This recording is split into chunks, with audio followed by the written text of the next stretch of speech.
guys, jumpa lagi dengan kita di channel Tim Esa Perkasa. Kali ini kita akan membawakan topik yang sangat menarik.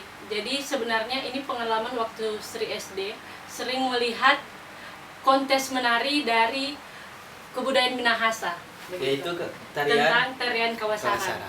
Dengan ini sudah hadir bersama kita narasumber, salah satu dosen di Universitas Samratulangi, Om Raymond. Selamat malam. Malam, sehat-sehat. Sehat. Jadi Om Raymond ini adalah salah satu budayawan yang akan memperkenalkan lebih dalam lagi tentang apa sih tarian Kawasaran itu sendiri.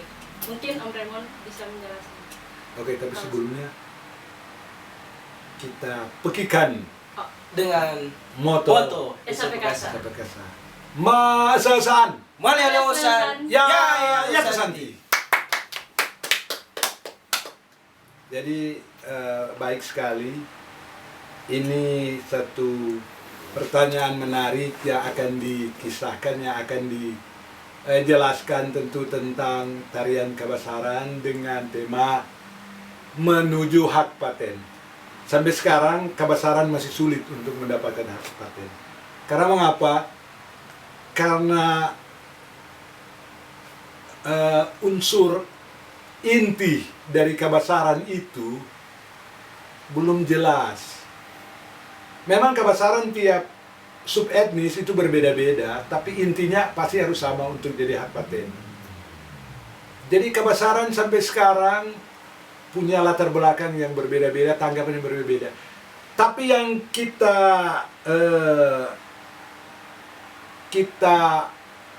pandang sebagai nilai-nilai positif, karena itu kerinduan akan budaya semakin baik sekarang, apalagi generasi milenial. Sangat baik karena kerinduan budaya sampai apa saja dibuat untuk bisa menari Kawasaran. Bajunya yang penting ada model merah-merah dan sebagainya, baju. Padahal semua itu punya inti, dari gambaran atau inti dari baju itu, busana itu, dan nilai-nilai budayanya itu banyak sekali ditanggapi berbeda. Ada orang mengatakan Kawasaran ini tarian perang, padahal menurut saya bukan. Karena tarian perang zaman dulu ada yang mereka sebut masau-sau. Kalau Kawasaran itu dari asal kata Kawasa Asaren. Kawasa Asaren sebenarnya itu tari kewibawaan. Tidak semua pemain Kawasa Asaren itu dari warnai-warnai tiap kampung, tidak semua. Hanya pilihan dari wailannya, dari teterusannya, tunduannya. Jadi pilihan-pilihan yang tertentu yang mampu melaksanakan Kawasa Asaren ini, karena ini menjadi suri toladan zaman pada waktu itu, suri toladan. Nah, dari bahasa Kawasa Asaren dia menjadi Kawasaran dan berubah pelan-pelan karena baju yang mereka pakai baju kebesaran pada mereka pada waktu itu. Ketika menerima tamu kehormatan mereka pakai baju kebesaran. Jadi sekarang disebut Kabasaran.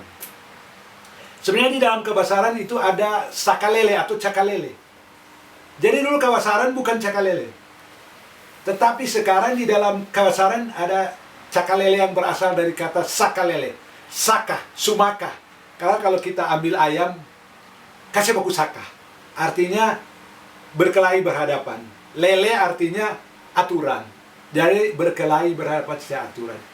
Itu bahasa itu muncul ketika orang melakukan tarian dari Maluku Utara. Jadi tarian dari Maluku Utara datang di Minahasa pada waktu itu, dan para leluhur mengatakan sakalele serah, artinya cakalele mereka. Dan budaya itu lama-lama tergabung di dalam budaya Kawasa Asaren. Padahal Kawasa Asaren itu tarian kewibawaan. Jadi dia enggak jingkrak-jingkrak, dia berlumpat-lumpat, seloncat-loncat yang terlalu tidak beraturan.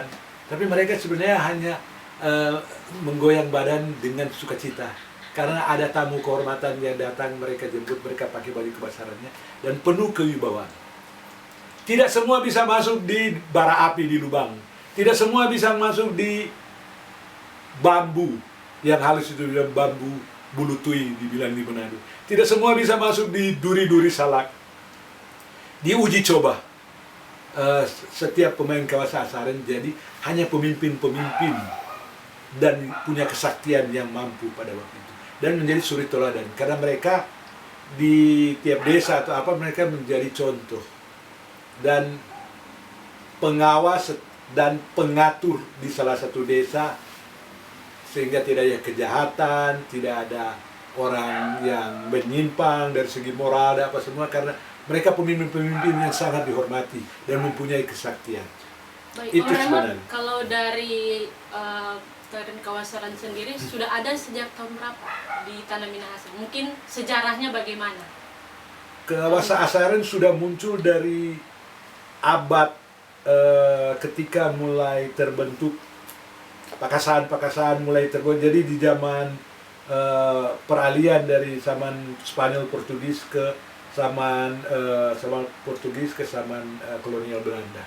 Pada itu sudah ada Kawasa Asaren. Mereka sudah membaik-baik, termasuk Supipat Lontok yang menandatangani perjanjian 10 Januari tahun 1679. Dari perjanjian itu diwakili orang Minahasa pada waktu itu Supipat Lontok. Mereka sudah berbusana kebesaran. Dan busana itu biasanya itu yang disebut baju kebesaran ketika berhadapan dengan tamu-tamu yang mereka hormati. Dan itu muncul pada waktu itu juga sudah ada Kawasa Asaren atau Kawasaran. Jadi itu menuju hak paten, kita harus satu persepsi bahwa Kawasa Asaren bukan tarian perang, tapi tarian kewibawaan. Kalau di rate-nya lebih tinggi dari perang. Warani biasa saja udah bisa ke perang, sudah bisa pergi jadi prajurit perang. Tapi memainkan Kawasa Asaren belum tentu bisa. Itu sejarah daripada Kawasa Asaren yang benar. Bisa dilihat di tulisan Watu Pongo. Ada tulisan tentang Kawasa Asaren dan tarian perang Masau-Sau. Kan tadi benar sempat singgung tentang Cakalele.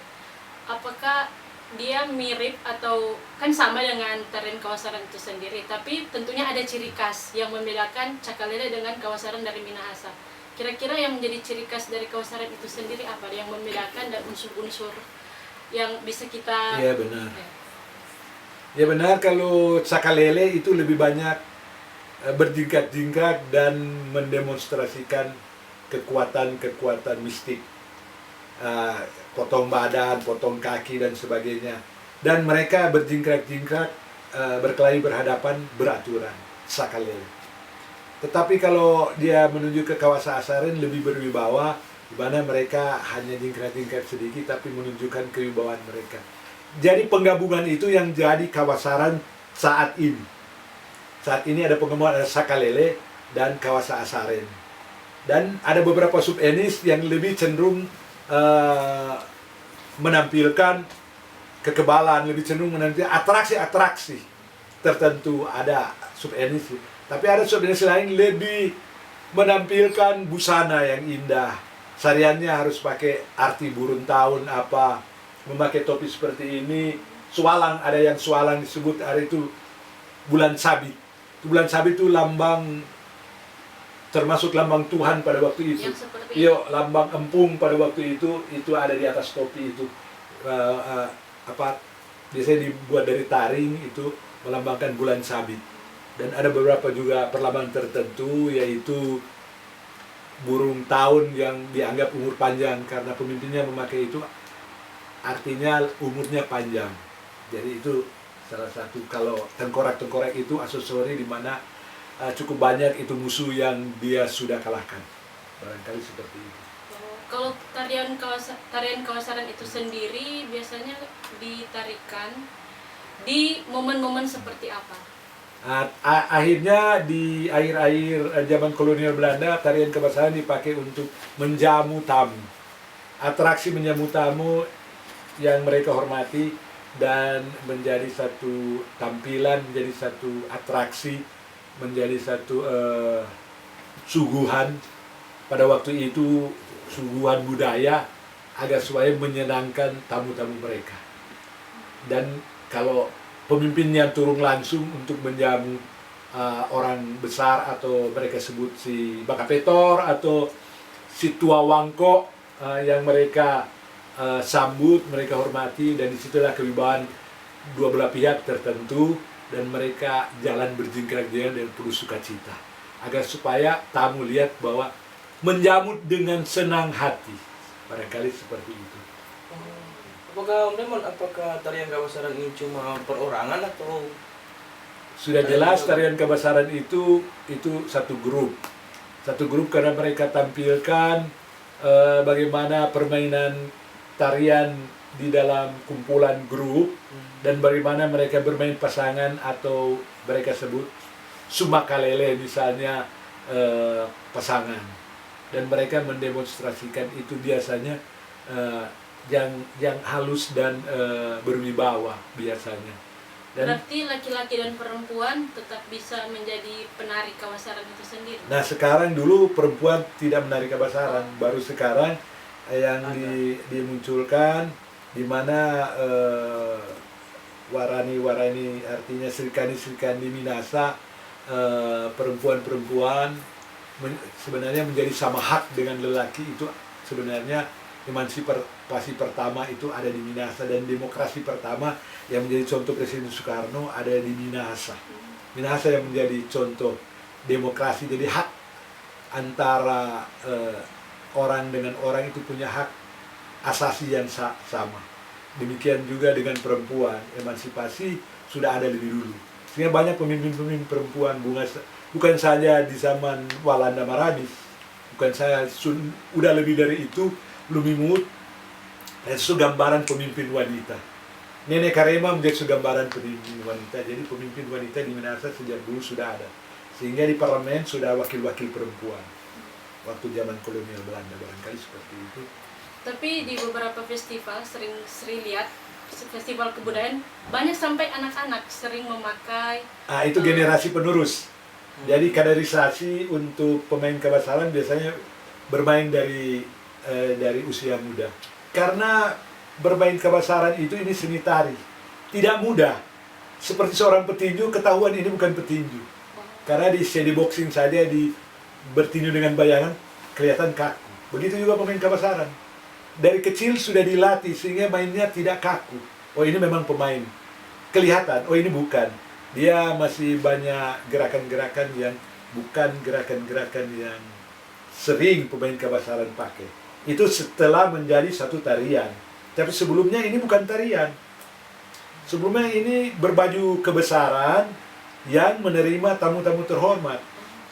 Nanti kemudian dialihkan jadi satu seni tari yang penuh kewibawaan. Mereka menari kiwan, bukan kacau balau, potong sana sini dan sebagainya. Itu kacau, nanti seakan-akan menakut-nakuti tamu.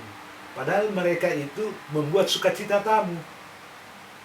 Jadi cara berpikir yang salah itu yang kita hilangkan dan beri cara berpikir yang benar. Walaupun ada atraksi, demonstrasi, kekebalan, tapi menyenangkan tamu, bukan membuat khawatir tamu. Menyenangkan buat tamu dijaga oleh pemimpin-pemimpin yang sakti. Tamu diterima oleh pemimpin yang sakti di Minasa pada waktu itu. Sehingga penuh sukacita tamu-tamu itu dan merasa dijaga dan merasa ditanggung jawab keamanan mereka.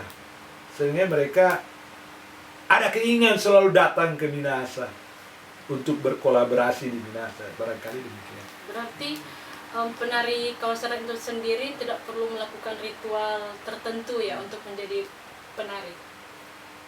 Sebenarnya ritual di Minasa setiap makan saja harus mengale atau menginayu. Apa saja harus mengale atau menginayu. Jadi ritual kecil atau ritual besar berbeda, itu yang besaran kecil. Tapi walaupun kecil selalu ada ritual. Di Minasa, orang-orang Minasa pada waktu itu orang-orang spiritualis. Apa saja berserah, bermohon, mengalih kepada Tuhan, apa saja mereka mengalih kepada Tuhan, apa saja. Barangkali seperti itu. Oh, sempat dulu Sri lihat tarian kawasaran, entah mungkin mirip, tapi ada yang sampai memakai senjata tajam seperti itu. Kan tentunya tidak sembarang orang yang bisa memakai. Memang senjata tajam itu lambang kepahlawanan, lambang kekuatan mereka. Jadi senjata tajam itu ada pusaka mereka yang dipakai di perang. Memang yang dipakai di perang itu menjadi satu kewibawaan ketika ada di samping kanannya atau ada di badannya. Itu pedang atau tumbak atau keles. Keles itu model keris. Kowit itu mulai pedang, dan jadi ada bengkau itu tumbaknya. Jadi ada pusaka-pusaka tertentu yang benar-benar corak dan warna khusus keminahasaan. Kalau pedang itu disebut kowit, itu dianggap pedang asli Minahasa. Kalau keris itu disebut keles, itu semacam pisau keris asli Minahasa. Kemudian bengkau itu dari tumbak, itu penanggis sudah kedung atau kelung, itu asli Minahasa, sudah ada corak tertentu, oh ini Minahasa. Dan di Minahasa itu sudah mengenal naga. Ada disebut naga Minahasa, kita bisa lihat di Waruga-Waruga. Ada naga Minahasa, itu model burung bebek itu, tapi ada ekornya, itu naga Minahasa, itu yang sering ada corak di Waruga-Waruga dan sebagainya. Dari kita sudah mengenal itu yang digambarkan sebagai lambang kepemimpinan. Tadi kan Om Bemo bilang kawasaran itu adalah tarian. Nah, kan pasti tarian itu kan ada iringan. Mungkin iringan seperti apa yang mereka pakai? Tari kawasaran kan sebenarnya ada warna musiknya, yaitu tambur. Berapa banyak tambur tergantung. Ada sulingnya, ada apa yang itu dari biak yang dilobangin, itu dia sebut bintuang. Itu yang suka dipakai di sawah-sawah kalau mapalus itu. Jadi tergantung di komando nanti kan. Karena itu membuat meriah penjemputan. Itu biasanya ada alat-alat musik yang ada tong-tong yang beraneka ragam. Sehingga pada saat komando sesudah Iya Tu Santi, mereka ada daerah tertentu hanya memakai tambur. Jadi mereka komando tambur, Iya Tu Santi, tambur. Tapi ada Iya Tu Santi, musik. Nah, itu di Sawangan Tanggari begitu, musik. Dulu karena pakai musik beraneka ragam alat musik, dari kolintang, tong-tong itu, dari suling, dari biak, dari tambor, berapa tambor. Jadi beraneka ragam, sehingga komandonya musik. Tapi sekarang kan tinggal pakai tambor karena mencari orang yang banyak. Di satu regu jadi 15 orang, lebih dari itu agak sulit sekarang. Jadi kadang-kadang tinggal 9 orang, tambah pegang tambor, pegang bendera dan sebagainya. Jadi kita akan kembali ke satu titik inti, satu titik unsur inti dari kawasaran itu yang nanti jadi satu pegangan, walaupun beberapa subedis itu berbeda-beda. Saya lihat kawasaran bukan cuma di daerah Minahasa dan Bantik, ada di pulau-pulau seperti Biaro. Saya lihat dengan baju panjang seperti baju kawasaran di Kakas, dulu baju panjang. Di Biaro juga baju panjang dengan pedang yang disebut kelewang zaman Portugis. Ada mereka memainkan, apa itu disebut kawasaran atau tidak, saya tidak tahu, tapi saya lihat di foto waktu itu di Biaro. Jadi banyak juga yang tidak kami dapat abadikan semuanya, tapi kami survei. Pada waktu itu saya survei sampai di Tonsea, sampai Tonsea Lama, Kembuan, Kakas ada, baru di wilayah Tomohon, dari Kolongan, Paselatan dan sebagainya ada. Jadi cukup banyak saya survei karena adik dari nenek tua saya itu pemimpin kawasaran seluruh Tomohon pada waktu itu kakek atau tete Eliezer Kaunang. Jadi saya dapat banyak data dari kakek, termasuk kakek tua saya itu, tentang kawasaran, tentang kawasaran sebelum perang Permesta. Barangkali itu yang dapat saya berikan. Kalau ada lagi bisa saya Tambahkan, tapi nanti ada di konten dan di buku-buku penulis. Agar supaya cita-cita kami Kawasaran menjadi suatu hak paten, semoga bisa tercapai. Nah, itu dia guys. Sebelum kita masuk ke pembahasan lebih lanjut, tadi kan sudah ada pembahasan tentang tarian. Nah, kita akan tampilkan cuplikan di mana Kawasaran itu menari.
Sige Wangko, kanu mo skenario ni Kawasaran waranay totokai to pinela.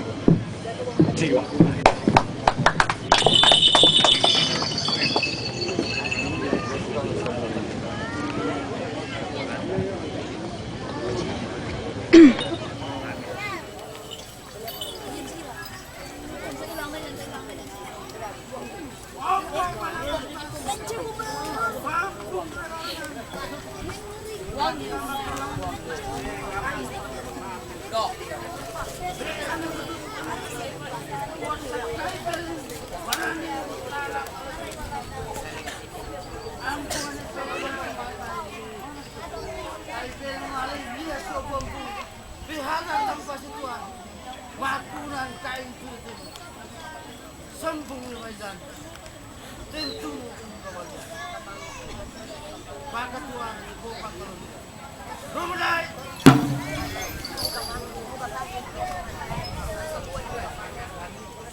Nah, kita sudah saksikan bersama cuplikan dari tari kawasaran itu sendiri.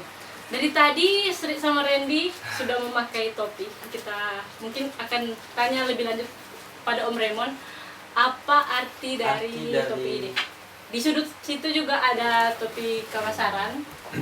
Kalau dari Sri ini sendiri, kira-kira apa Om Raymond artinya? Jadi topi kan dipakai di atas kepala. Itu menyatakan satu junjungan, satu panutan. Seperti di topi ini ada taring babi hutan yang bentuknya seperti bulan sabit. Yang ini?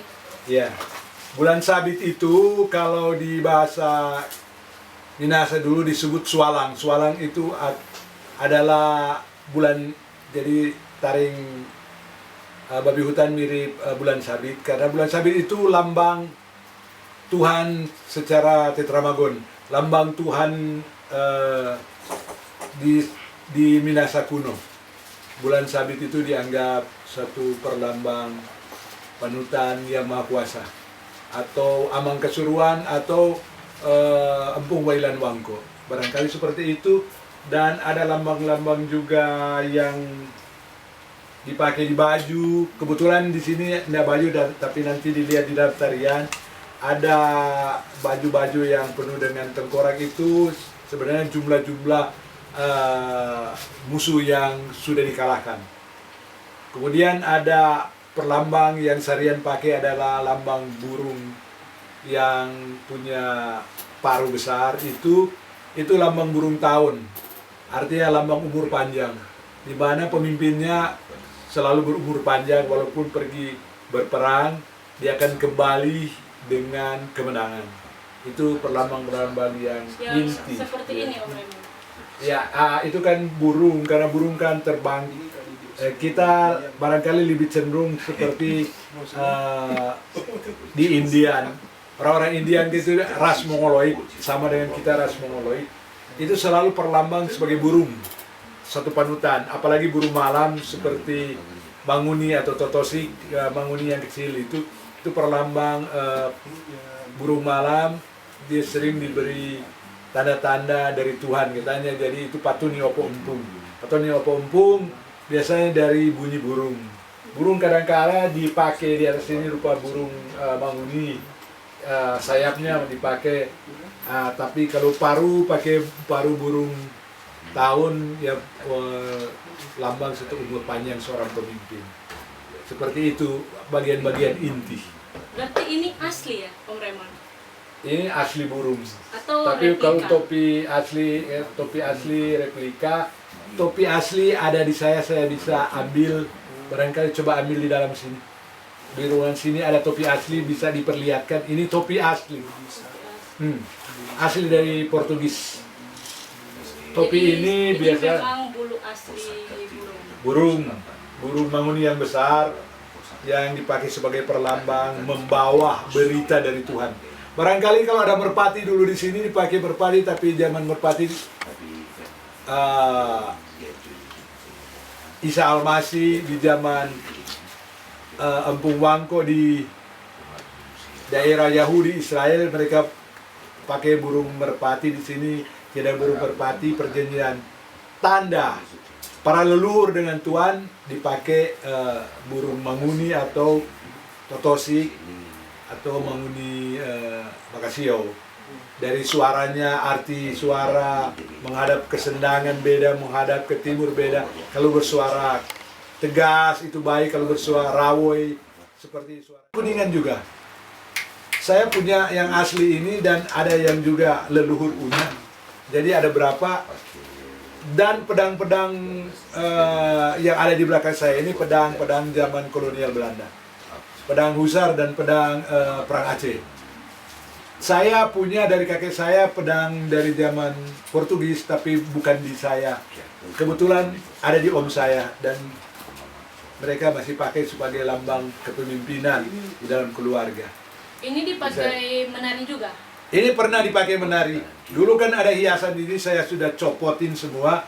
Saya cabut karena saya mau simpan untuk benda pusaka yang nantinya saya simpan, sampai juga dengan asli dari gelang-gelang yang besar yang masih saya simpan ada banyak, termasuk ini juga gelang dari nenek Sumaringsing zaman Portugis. Ini nenek Sumaringsing. Ada juga yang besar di zaman kolonial Belanda, saya masih simpan, dan banyak juga kelana-kelana yang asli masih banyak disimpan, dan selendang leluhur yang disebut kapas deme ada juga disimpan, dan kapoya dari leluhur ada juga disimpan di saya. Kebetulan kapoya ada 2, kapas deme saya punya 3 yang saya simpan karena saya cari sudah tidak ada dan sudah tidak pernah dipakai di Kabasaran karena sudah mesobek. Dia tinggal simpan sebagai pusaka nanti supaya anak cucu bisa nikmati dan lihat itu. Oke. Baik, Om Raymond, kan ini dipakai sama Randy, tapi di sudut sini ada topi yang lebih besar. Apakah mempunyai makna tersendiri? Ini juga topi yang dipakai di sini, ada lambang burung tahun, paruh besar, ada sayapnya di sini, dan ada lambang hijau juga dari taring. Binatang di mana keperkasaan dari babi hutan untuk menerjang ke sana kemari, dan ada lambang tengkorak, itu hasil mengalahkan musuh. Dan juga ada lagi arti-arti lain yang biasanya pemimpin yang memakainya. Jadi sekarang masih semeraut di dalam perlambang gambaran yang dipakai oleh Kabasaran, masih semeraut. Tapi kita nilai positif saja, di mana kerinduan daripada masyarakat budaya Minahasa begitu besar sehingga timbul seperti jamur di musim hujan, Kabasaran kiri kanan, ya, itu nilai positif. Tapi kita akan luruskan agar supaya kita bisa mencapai hak paten. Jadi kita bisa kumpul bersama, dan kalau bisa mendengar tuturan saya sejarah Kabasaran dan sebagainya, bisa nanti kita persatukan di satu simbol utama. Unsur utama di dalam Kabasaran itu mesti sama semua, kecuali yang lain-lain bisa berbeda. Agar supaya menjadi hak paten kita, suku Minahasa yang terdiri dari 9 subetnis. Tapi sebenarnya bukan subetnis, 9 etnis. Ada yang subetnis, ada etnis. Karena di dalam pengelompokan menjadi satu Minahasa itu ada 9. Karena saya mau jelaskan kata Minahasa. Jadi kata Minahasa itu ada arti Minahasa, artinya menjadi satu, dan kata Minahasa berasal dari Mahasa, pengganti kata Melesung. Itu banyak yang menolak. Karena Mahasa pengganti kata Melesung, lain menolak. Karena mereka bukan dari macam Banti. Bantik bukan dari subetnis, tetapi dari etnis. Tapi kalau kata Minahasa adanya satu kelompok menjadi satu, dari Bantik pasti terima. Karena mereka tidak mau dikatakan subetnis, tetapi etnis. Jadi ada beberapa etnis. Jadi di situ ada Tontemboan, Tombulu, Tonsea, Tolour, Tonsawang, Pasan, Ponosakan, daerah pesisir pulau-pulau Bubentehu, dan Bantik dan Bubentehu. Jadi ada 9 termasuk subetnis dan etnis di dalam satu kelompok yang disebut Minahasa. Barangkali itu diterima bahwa Minahasa ada 9 etnis dan subetnis yang berkumpul menjadi satu.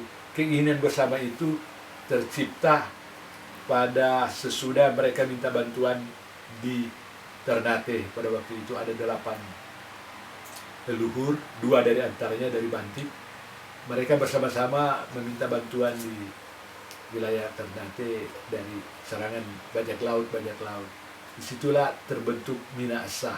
Mereka ingin menjadi satu melawan suku-suku dari luar, Tasikela, perampok bajak laut yang masuk di wilayah kita, Minahasa. Barangkali demikian. Ada barangkali pertanyaan selanjutnya, silakan. Oke, tadi kita sudah melihat cuplikan tentang beberapa contoh tarian. Ada yang untuk penjemputan, ada yang untuk festival. Apakah antara tarian penjemputan dan festival atau rupa iringan untuk pernikahan memiliki makna tarian yang berbeda? Atau Sebenarnya tarian kebesaran satu sama, hanya kalau ada pertandingan tentunya ada technical meeting. Di dalam technical meeting kita tentunya menanyakan penilaian yang terbesar dari mana. Misalnya penilaian terbesar dari busana, atau penilaian terbesar dari gerakan tarian. Kita akan memperbesar presentasi dari tarian, dari busana, dari bentuk mimik, baru dari demonstratif, yaitu kekebalan, demonstrasi ini, itu, dan sebagainya. Jadi tergantung di dalam technical meeting. Kalau ada festival atau pertandingan, kita akan tanya technical meeting mana yang paling besar penilaian. jadi tarian ini fleksibel ya Om? Fleksibel, sangat fleksibel, karena yang penting itu karena masing-masing tempat itu berbeda-beda. Dari busana juga mereka akan berbeda-beda. Ada yang busana panjang, kalau dari Tombulu, Tomon itu biasanya pendek. Dari Tondano yang pernah ada yang di foto mereka panjang. Dan bulu-bulu yang mereka pakai bulu-bulu cendrawasih. Bulu cendrawasih. Itu ada karena bulu cendrawasih zaman dulu dipakai di Husar, pasukan berkuda. Dan kemungkinan di Minahasa zaman dulu ada burung cendrawasih. Seperti kanguru yang kecil ada. Karena kita sempat meliput dan ada esoplasma. Dari orb dia berubah esoplasma dan dia berbentuk kanguru. Itu di Batu Bersusun. Jadi ternyata kita punya seperti itu. Seperti kanguru yang di Irian, yang kecil. Pernah ada di sini ternyata. Jadi banyak yang sudah punah karena ada bencana besar, sehingga yang lain sempat kabur, lari ke Filipina Selatan. Tapi ada yang tidak, sehingga mereka meninggal di sini. Jadi ada musibah besar yang membuat habis seluruh penghuni Minahasa ini. Ada masa waktu itu. Itu kalau tidak salah di masa Batu Bersusun itu. Panjang Batu Bersusun, kalau kita akan cari di dalam episode lain itu tentang bersusun. Sebenarnya sudah ditampilkan oleh Kiprana Lewu yang sudah dimuat di RCTV barangkali atau Trans 7 barangkali, atau apa yang sudah disiarkan, di mana kami sebagai tim Esa Perkasa mendampingi tim Kiprana Lewu di dalam Batu Bersusun. Tapi Batu Bersusun ditemukan di tahun 2002 oleh Bapak Pit Luntungan ketika memperlebar jalan menuju Makabembeng. Di saat istrinya mencalonkan diri sebagai kepala desa pada waktu itu, hukum tua, dan berhasil. Dia membuka jalan, melebar, dan ada satu toka atau bukit kecil namanya Toka Orang. Itu kena gilas pelebaran dan ternyata ada di situ bentuknya seperti pundak berundak. Dan batu-batu bersusun mirip di Gunung Padan, mirip tapi lebih kecil sedikit. Saya pernah meliput yang pertama kali ditemukan di situ, tapi kita udah keluar jalur sekarang karena jalur yang kita bicarakan sekarang tentang Kawasa Asaren atau Kabasaran. Kalau itu batu bersusun bisa kita jelaskan lain, walaupun sudah pernah ditampilkan oleh Kepala Leo dan tim kami pada waktu itu, tapi kami akan jelaskan lebih lengkap tentang apa itu batu bersusun, dan kalau ada uang di dalam kepurbakalaan tentu dikuas dan kita di lestari diangkat ke permukaan apa itu sebenarnya. Oke, jadi tentunya dari tarian tersebut fleksibel mengikuti perkembangan. Kalau misalnya dari seragam itu sendiri kan zaman dulu seperti ini ya, Om Remon. Ini hasil rampasan. Nah, sekarang sudah seperti Ada hasil rampasan, ada hasil pertukaran. Oh, Dan karena mereka menghormati dan ini bagus, mereka hias sebagai topi mereka. Padahal ini hasil tukar menukar atau rampasan perang. Paling banyak rampasan perang. Tukar menukar pernah ada, tapi ini soalnya keprajuritin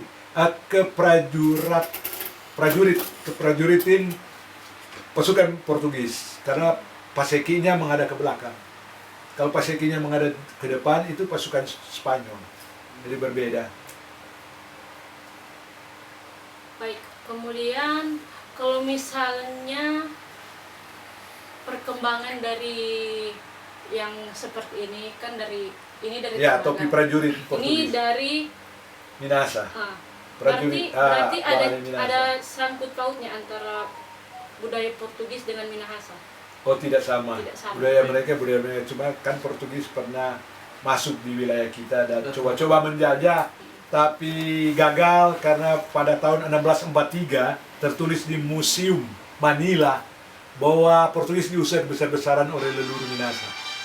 Sehingga tahun 1679 masuklah Belanda dengan mudah karena ada perjanjian 10 Januari tahun 79 oleh Belanda dan wakil Minasa pada waktu itu Supit Padat Lonto yang menjadi wakil Minasa, dan mereka sudah memakai baju kebesaran mirip